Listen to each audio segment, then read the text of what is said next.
Airag. Milk from my favorite horse. That is Khotun Khan, the leader of the Mongol invaders and main antagonist of the game Ghost of Tsushima, and this is Airag.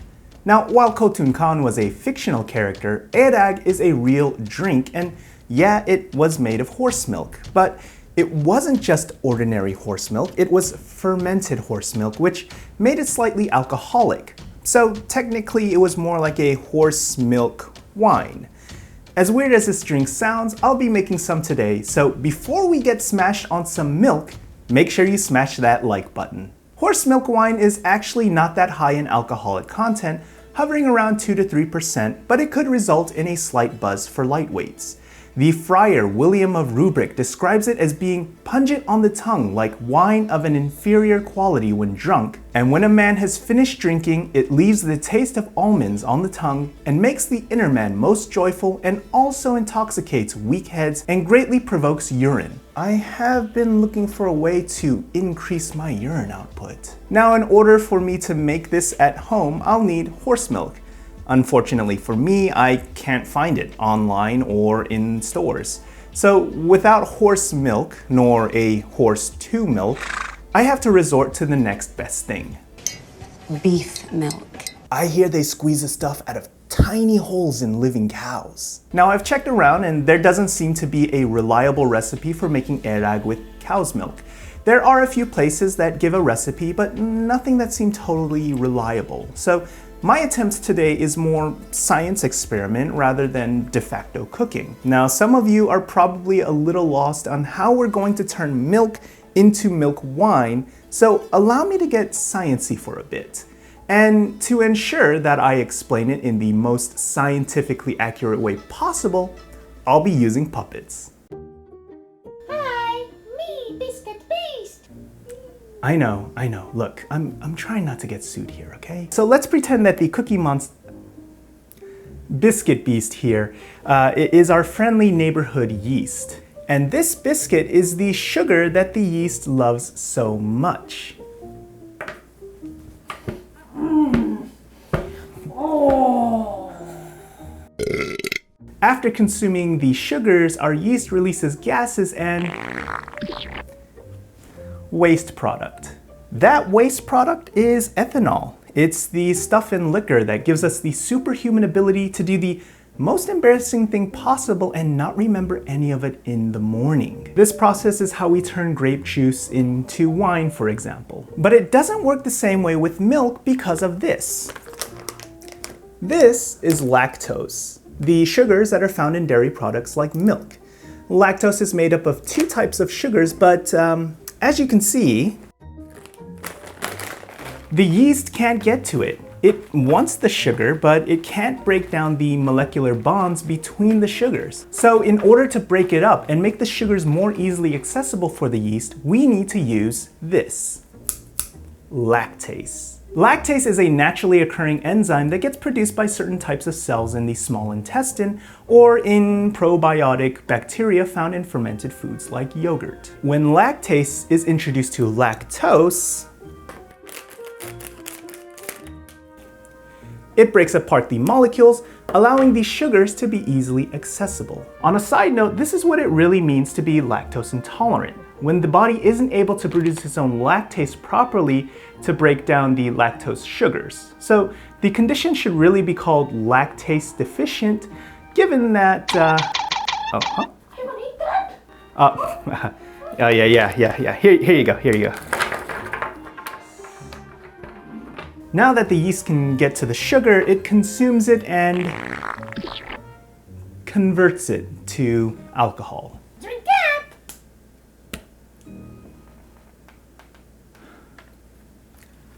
So in order to turn milk into an intoxicating, urine-provoking drink, we need to turn the lactose into sugar with lactase. For that, I'll be using yogurt with active lactobacilli cultures, and we need a source of yeast to turn those sugars into alcohol. I'll be using bread yeast, which isn't the ideal type of yeast to use for this. It's probably better to use a yeast that's formulated for wine making but bread yeast is all I have access to. Now, making the Airag is actually a pretty simple process. I've taken a spoonful of yogurt and I've mixed it with some extra lactose powder. I'm doing this because horse milk is higher in lactose than cow's milk, and I want to give the bacteria a head start on converting the lactose into sugar. I also proof the yeast by mixing it in warm water and a couple of tablespoons of sugar. The yeast and yogurt are sitting in a warm room along with the milk. Bringing the ingredients to a warm temperature will help the enzymes to break down the lactose, and it'll help the yeast begin to convert the sugar into ethanol. After the yeast has proofed and the milk is warm, I add all of the ingredients together into a clean bottle. Now, it's said that the Mongolian family would take turns mixing their Airag with a special stick, and every member of the family took turns. They would mix the milk about 5,000 times, which took about 3 to 5 hours. Now, I don't have 3 to 5 hours to spare for mixing milk, so I gave it a good hour and a half of vigorous shaking, and I chalked that up to my exercise for the day. Finally, I leave it in a warm room to ferment for about 8 to 10 hours.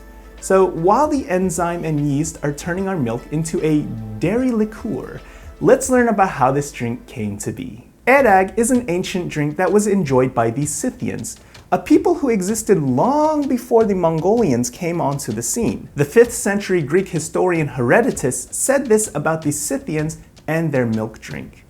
Now, the Scythians blind all their slaves to use them in preparing their milk. The plan they follow is to thrust tubes made of bone, not unlike our musical pipes, up the vulva of the mare, and then to blow into the tubes with their mouths, some milking while the others blow. They say they do this because when the veins of the animal are full of air, the udder is forced down.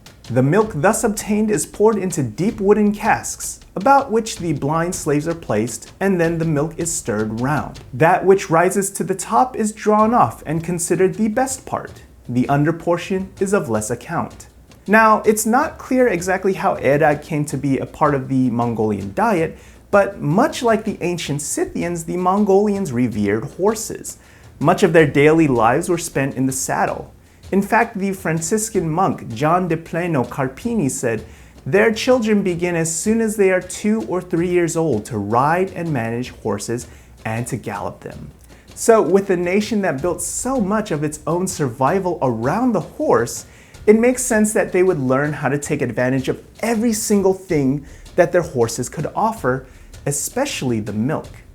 In fact, dairy made up the bulk of the Mongols' diet during the summer and fall. During these times of the year in the Mongolian steppe, the horses, along with other animals like goats and sheep and yak, would graze on the abundant grasses, which led to tons of milk being produced. They would ferment the horse's milk for Airag, specifically because of its lower percentage of milk fat and higher level of lactose. The other animal's dairy was used to make cheese and butter and yogurt and so on. Now, I cannot overstate the importance of dairy in the Mongols' diet. The Mongols have neither bread, nor herbs, nor vegetables, nor anything else, nothing but meat. They drink mare's milk in very great quantities if they have it. They also drink the milk of ewes, cows, goats, and even camels. Speaking of meat, that was mostly what the Mongols ate during the colder periods of the year as their cattle stopped producing dairy.